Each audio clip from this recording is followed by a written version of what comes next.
today. So I wanted to talk today about, there's a lot of rhetoric around what is VR, what is AR, when should we use them, and there's a lot of discussion about VR, especially in the classroom, and how cool it is and how great it is to go on these amazing tours, but there's little discussion about the cost around that as well. So we can't all afford to go out and buy the one Facebook has that you can like have your avatar communicate with your friends. And so augmented reality is something that's, I think, in my experience anyway, a bit more useful in education. But having said that, there is definitely a big place for VR as well. So I'm going to talk today about when I think they're appropriate, and what I've done. Then some details of some of the projects that I've done around AR, but how I've incorporated existing VR sources into my teaching. This will, for those of you who, this might not ring true if you're a student, but I think a lot about how I don't want to do this. And I think educational technologies has the ability to shape how we address education, especially in university, but also just simply for the fact that you guys don't think like this. You're using your smartphones, you're using laptops, you're using your games, gamification, Unity, all of these things in day-to-day life. So why aren't we thinking more about incorporating this into teaching and learning? But I also don't want this, and I see far too much of this where, and especially when I walk around to the back of the lecture theatre. So I always say to my students, and those of you who've been in my classes know that it's like, fine, be on your laptop, I'm happy for you to use it, but if you're shopping for shoes, or food, or where to go on holiday, please make sure that you share it with the rest of us at the end of the class. So it's avoiding this. So before I get into talking about the projects that I've done, I just want to take a minute, and I want you in threes, or maybe we can do it in twos since there's a smaller number of us. I want you to think about how you define VR, and then how you define AR. And then can you provide examples of how you've used it if you're an instructor or a faculty member, or how you've, as part of your courses, how your instructor has incorporated VR, AR learning, and then what your thoughts briefly, if you've had experiences of both, or what you know when you think one is more appropriate than the other. So just take 2 minutes, in twos maybe, might be easier, and then we'll come back together. See, but very quickly, does anyone want to give me a sense of how they define VR? Or if you want to contrast them, if that's an easier way. Yeah? Virtual reality, like when you're completely submerged in like a virtual world, whereas augmented reality is where like bits of the virtual world are like augmented into your reality, such as like Snapchat filters or something. Yeah, that's the example last week. We were having a conversation, Nellie's, and we're saying, like, if you think about it, even perfume augments your reality, right? A scent, aftershave, perfume, whatever it might be. So no, that's a good way of thinking about it. Virtual reality is when you go into the machine, so you're completely submerged in it. Whereas augmented reality is you bring the machine out into the world, whether that be your smartphone or some other device. Usually it is a smartphone. So in virtual reality, the entire environment is simulated, human only. So as the user, as the human, whether it's Google Cardboard or HoloLens, whatever it is, you are the only human part of it that isn't simulated. Whereas AR is a combination of small simulated things located then in the real world. And I want to think about this. We talk a lot about learning spaces, right? And this is important when we think about AR and VR, especially in how we use it in the class. So, of course, classroom is a learning space. It's the traditional one. It's how we think about it. But I'm a geographer, and so for us, especially, learning takes place usually outside the classroom, particularly with field trips, and that's how I came to augmented reality, and I'll give details of that in a moment. But thinking about what does the term learning space mean? What did it mean traditionally? If we think about that industrial classroom producing people, same. So that's why this room today is a little bit strange to have you guys sitting as if it is like a more traditional classroom. But that's fine, we can work with that. So the notion of the classroom has been expanded, and I think Emerging Media Labs is really pushing those boundaries, right? What is a classroom, and how do we use all the world around us for learning? So virtual space and physical space. So I heard, Kevin, you were mentioning flipped classrooms. So that's something that's been integrated a lot into courses at UBC as well, where students watch videos or have some kind of interaction before they come to class. So it's all around the idea of shifting from transmission to constructivist. So the skills that we want to bring are contextual, so taking into account where you guys come from, both as the students, as the instructors. So bringing our contextual knowledge, not assuming everyone is a blank slate, but knowing that their knowledge is important.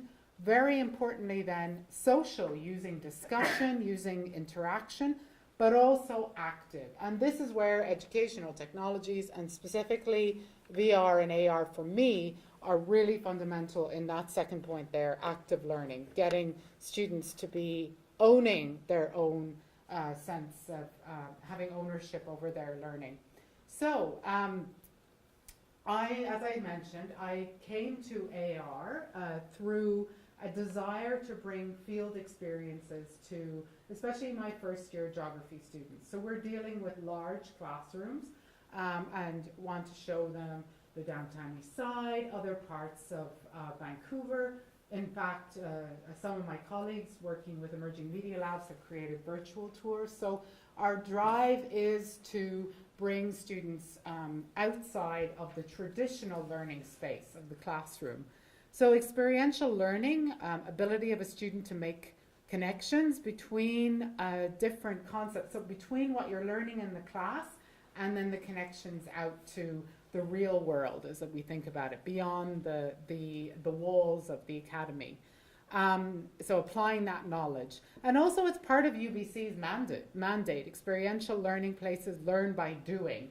So as well as feeling for me that it's a fundamental part of geographical education, but also social sciences and sciences generally. It's also something that as UBC faculty we think a lot about as well.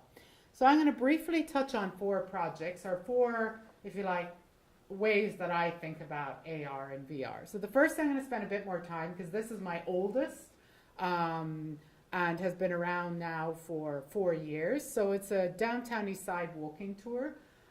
It started out, well, I'll get into the details in a moment.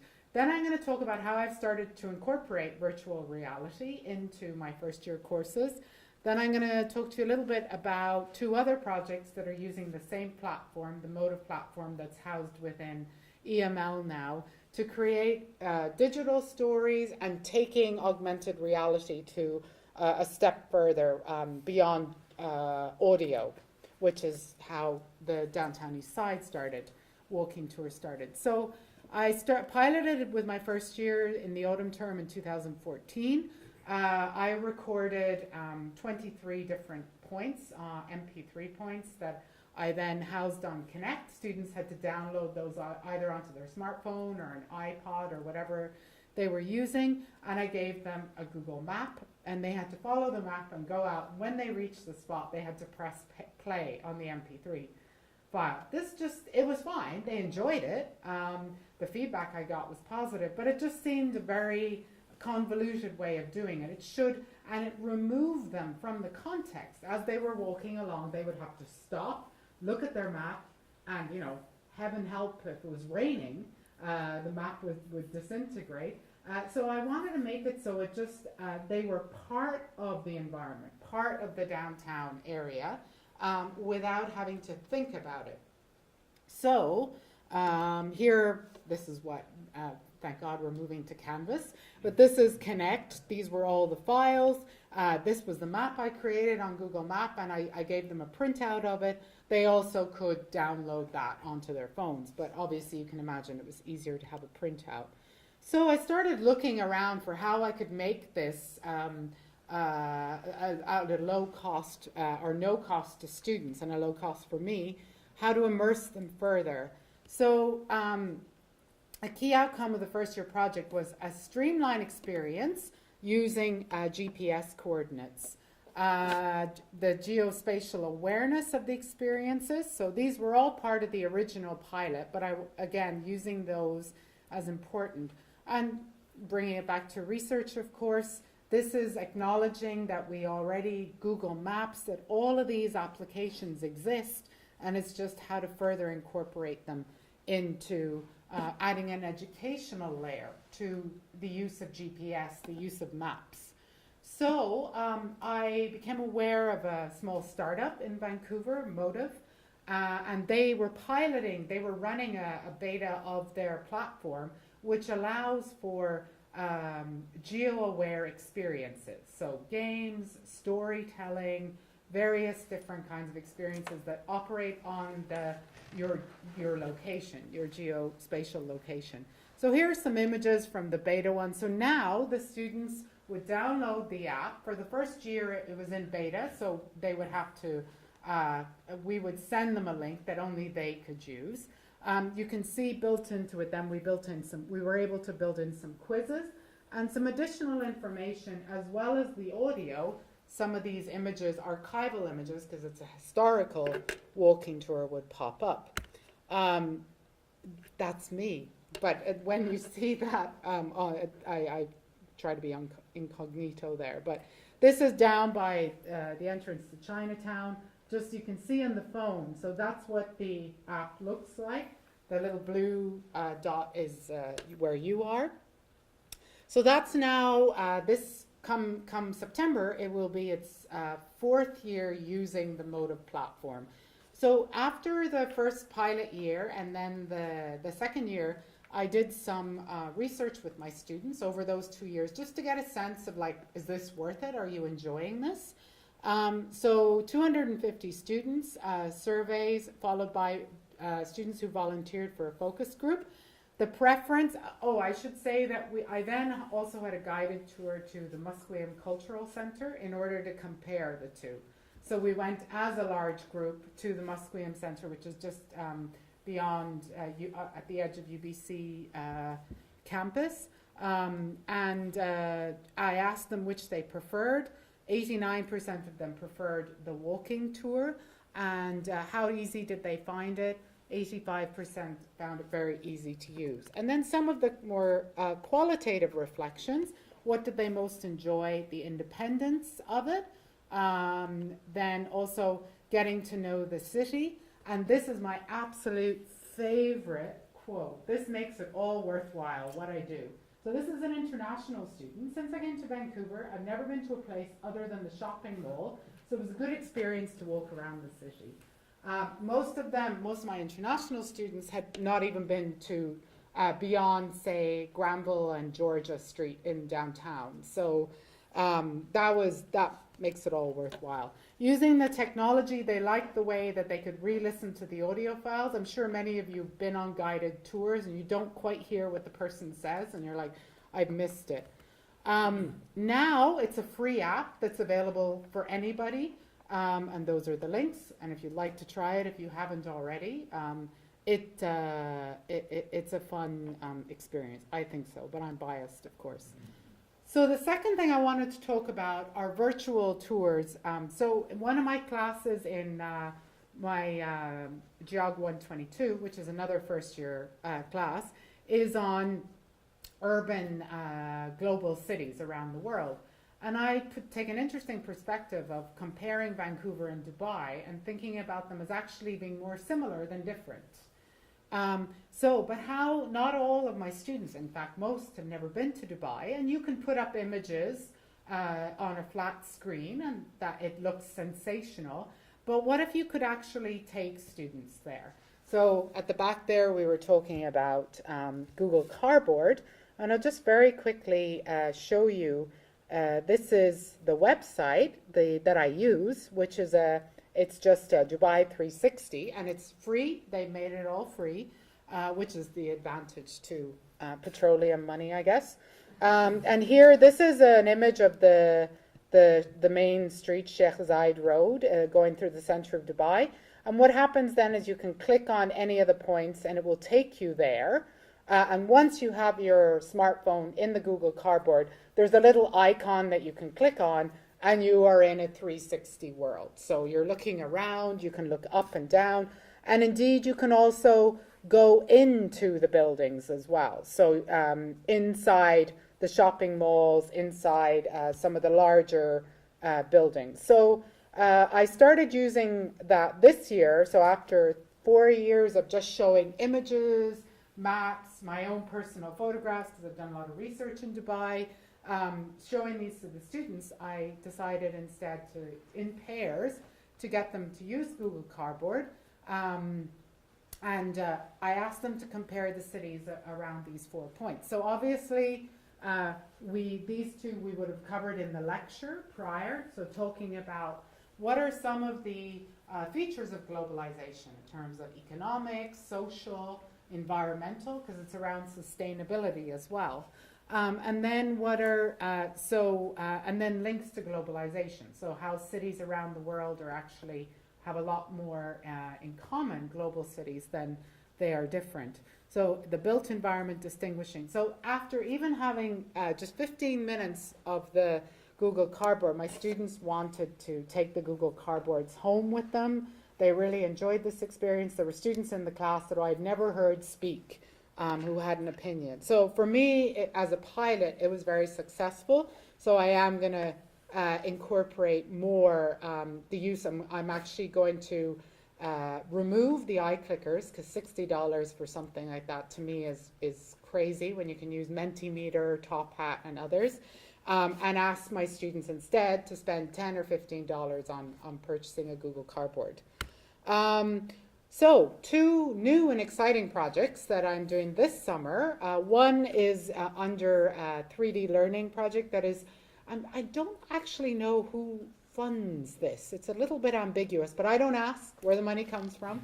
It's kind of between CTLT, Emerging Media Labs, and some other folks. But a small grant to, it's for my 4th year course. It's around Emerging Media Lab's desire to focus more on digital storytelling. So a lot of the work that Emerging Media Labs has done so far has been more in the science side.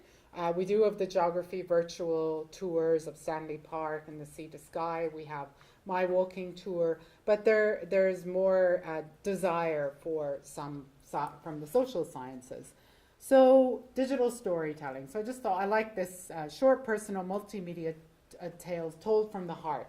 So storytelling is a very personal experience, but it is a very important component of learning as well. And it is an ability to, I can tell you an anecdotal story. I can, as colleagues, as faculty, as students, I can ask you to share your experiences with me, and that's part of our learning. But what if we want to hear the stories of people that we can't always bring them to our classrooms? I don't know how useful you found when your instructors or maybe you've brought into your classroom guest speakers that talk about their experiences, and that's always great.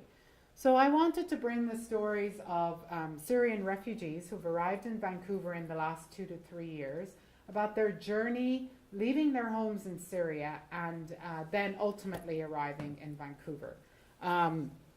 So we're working on that, experience based on movement and making choices. So building this, we're in the initial stages, but it's going to be based on the walking. So the app will only work if the person is moving.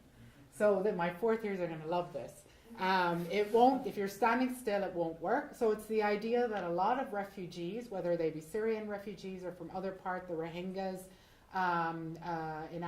in East Africa, as well, Somalia, that when they leave their homes, usually they're leaving by foot.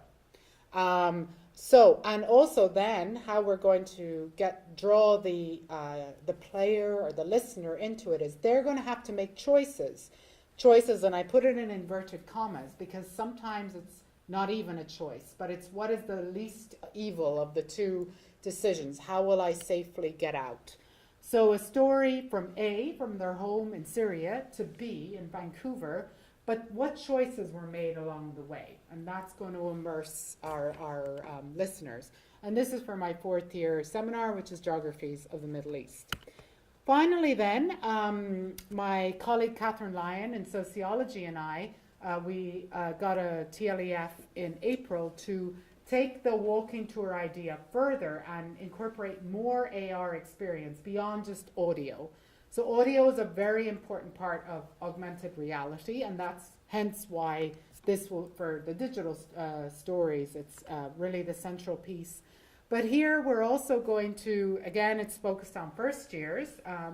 We're both instructors in Vantage 1 program, but also then in geography and sociology, expanding the tools that the Motive platform allows us. So things like we're going to have role playing. So if we go, a group of 3 students go out together, one might be taking on the role of a city planner, one might be an Indigenous person living in Vancouver, one might be a developer, for example. Those are just examples. So what would their different roles be? We can also incorporate the use of video, 360 video, and then gamification in a little competitive. So if you get it right, you get you get a sticker or a badge, and you can collect these along the way. And I started with getting you to think about how educational technology allows us to be more active instructors, but also more active learners. And so I'm starting in September some research with CTLT on how, especially with international students, which is a big part of my role, how educational technologies can help us bring in more active learning. So people are learning at their own pace and their own comfort zone, and being familiar with tools that they use every day, their phone, their laptops, whatever that might be. Because there's no one approach to learning. There's many. Personally, the personal anecdote, I was and am still absolutely terrible at exams. I hate them. The idea of going in and sitting and writing an exam scares me so much, and so I forget everything as I walk into the exam. So for me, it's really important that my students have a kind of scaffolded experience, and that's the same with incorporating educational technologies. Don't ban the phone, don't ban the laptop, just have them incorporated. So I will stop there. I think I've definitely gone over my time. Thank you.